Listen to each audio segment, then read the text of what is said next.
Here we have Steve Gaunt. And what do you do, Steve? What is your Well, thing as little here? as possible usually, but Yeah, on this particular occasion, what we have going on behind us is something unique in Croatia, which is cooperation between detectorists, detector users, metal detector users, and the archaeologists. We're in the town of Vinkovci in Croatia, and at the moment we're excavating what seems to be a temple site.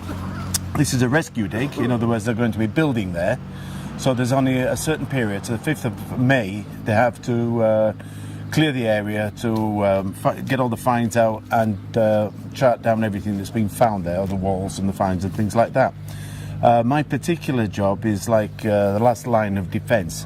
What used to happen is they dig the soil, put it into any old barrel and bung the soil anywhere, and that was it. It was forgotten about. But what we have now is my own little regime, is whenever there's a dig, the land is marked out into sections, and then I make signs for each section, and I only allow the barrows from that section to put their soil there.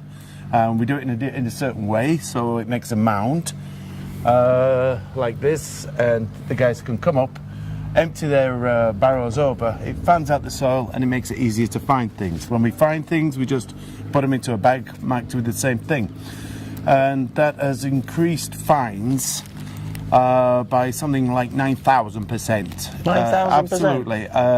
97% of all the fines from this side have been metal detector fines from the spoil. So on these spoil heaps, you have all the... How do you know what spoil heap belongs to what? We've got it marked up. It's very simple at the moment. I've just put wooden, because we didn't have anything else, I just put wooden stakes in and then just wrote on with felt tip pen. And we get used to then the boys know which section they're working on, and they come. If they don't know, they know to ask me, and I direct them to where they should dump it. Like you see, this soil is very yellow, that soil's very dark. They come from different sections. So like if like he's working in B3, yeah, he then brings his barrow and sticks it in the B3 place. You learn it fast, Gary. You learn it fast. Right, good. Now I got you. I understand. Well, here we are in the city of Vinkovci in Croatia with Hrvoje Volovic. Have I got it right? Almost, Volic, but it's... Volic, okay, it's nearly there. And you work for the community and the museum as an archaeologist? Are you head archaeologist or...? No, I'm head of Roman department. Head of the Roman department. So, we're here now on a dig that you're doing. Can you tell me a little bit more about this dig, please? No problem whatsoever. We are placed in northern part of Roman city Colonia Aurelia Cibale, that was here before Vinkovci. We are excavating on 800 square meters, which is fairly large. Primarily Roman stuff that we have found, Roman pits, Roman material, lots of pottery, lots of metal, but the most important and interesting feature that we've found is basically what we believe, and hopefully we'll prove by the end of the excavation, is a temple, Roman temple, most likely dedicated to the supreme Roman gods. Okay. Do you have any sort of statistics on those the fines rate? Because, I mean, now you're cleaning and checking all the soil. If you weren't using metal detectors before, you must be finding further evidence that has been missed, or? Yes, it's actually tragic because before we had some average of 30 to 50, 60, maybe 70 coins, depending on the size of the site. But since we started using metal detectors 3 years ago on our archaeological digs in the Vinkovci, for example, last summer we had an excavation in the western part of the city, 150 square meters. from 151 Roman coins found, 30 were found in wheelbarrows or inside in soil, in situ, and 131 was found with the metal detector. Which means that without it we would have found only these 30 coins. This one is also very interesting because so far, since we're still in process of excavation, we don't have final statistics yet. But we have over 800 coins found so far on this site. And what I can say even now is that about 90%, probably more, are found with the metal detector, which says about 700 pieces are found with metal detector, everything else without it. Oh, wow. So the numbers are really in favor of using metal detectors on archaeological digs. And not to I'm talking just about coins, not to mention everything else. The fibulae, 2 pieces of Roman military diploma, diplomas actually, 2 different ones, were also found with the metal detector. That they would have been missed.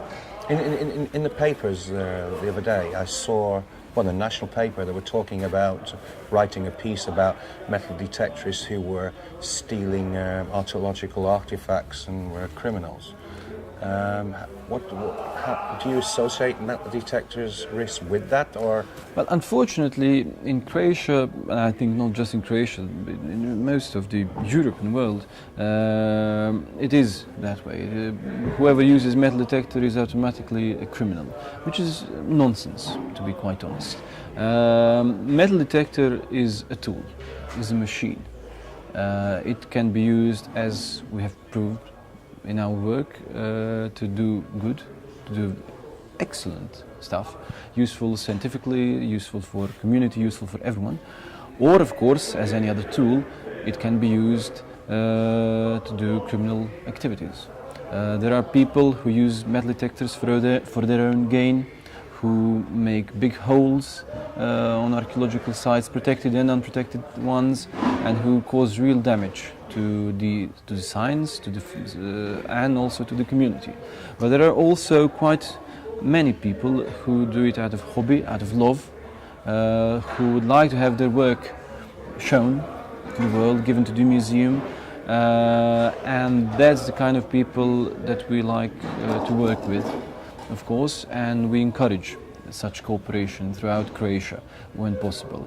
But we are still in phase of baby steps, because people are very afraid of the metal detector. They don't know how it really works. They have illusions that it can pick up coins on depths of a couple of meters and such, and that you then make gigantic hole to find it, which is all nonsense, of course.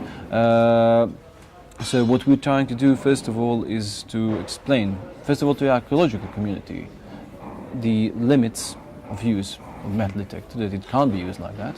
And second of all, in legislative, in Croatian laws, there are only 2 mentions of metal detectors, and both of them are concerned with private security companies that detect in airports, and one is a rule book about human demining, and that's it.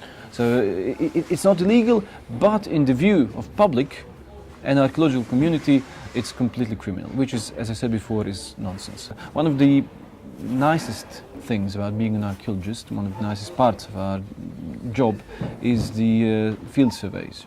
You do it in early spring or late autumn. You walk around the fields, nature, wind. It's beautiful, and you find lovely stuff. We love to do it, but unfortunately we very rarely get an opportunity to do it more than a couple of days, at most a couple of weeks a year, which is very little compared to the number of known and unknown sites out there.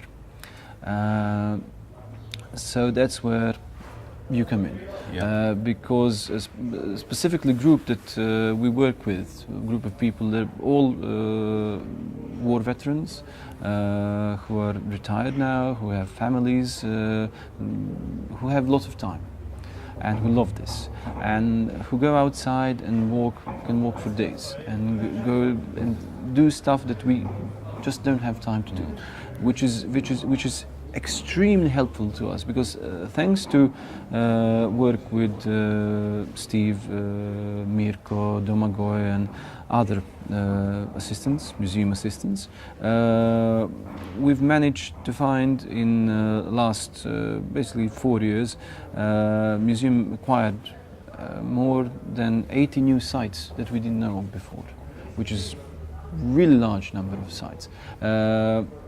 So this is one more thing why working with people who are out there is good and useful, and I can only recommend it to all the archaeologists to try to communicate because they can only gain. Because once again, even if someone with murky and a bit criminal notions finds something and maybe presents it, but what is always important is to know the site.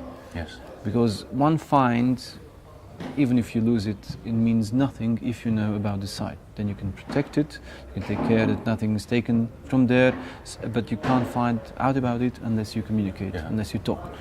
So that's why it's very important. Well, I'd like to thank you on behalf of the Hoard hunters for being a pioneer in your field, because that's what you are in this area, you're a pioneer, and I really wish you all the best with it. I thank you that we can be part of it, and thank you. You're very welcome, and I thank you for your work and the films that you do, because I think only through this kind of opening to the public what you do, what we do, and what we do together, will we be able to show that both not all archaeologists are conservative and to be very mild, and not all metal detectors are criminal, and then we can work together, and when we do work together we do amazing stuff. Thank you. Very Thank you. welcome.